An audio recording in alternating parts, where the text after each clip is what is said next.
Hi sir, నా పేరు Teja Vihaan.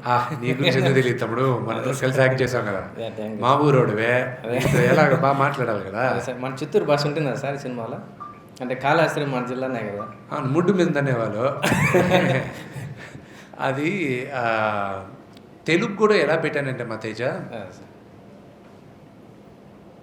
Very కలోకియల్ Telugu పెట్టాను. దానికి నాకు ఇన్స్పిరేషన్ వచ్చి మాయాబజార్. జనరల్గా గ్రాంధికమైన తెలుగు మాట్లాడాలి. ఆ కాలంలో ఉండేవాళ్ళు దేవుడు పార్వతీదేవి పరమేశ్వరుడు మాట్లాడేటప్పుడు కూడా చాలా ఫార్మల్గా ఉండేటివి దీనికి ముందు.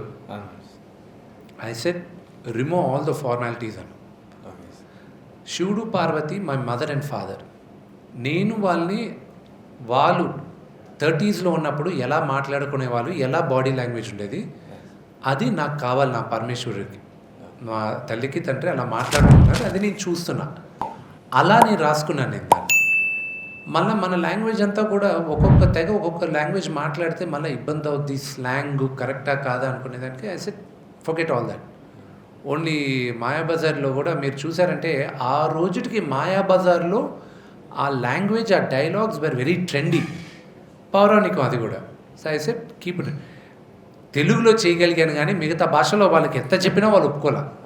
సో మ్యాక్సిమం ఎంత తగ్గించగలిగానో ఇది యాసలు లేకపోతే ఈ భాష, పౌరాణికం భాష, అవన్నీ తగ్గించే ఇచ్చేసాం. సార్, చాలా మంది డౌట్ ఉంది, మీ వెనకాల పోస్టర్లో బాణం ఉంది కదా సార్, అది ఏ జంతువు ఎముకలతో చేసినారని కొంతమంది కామెంట్ పెట్టినారు.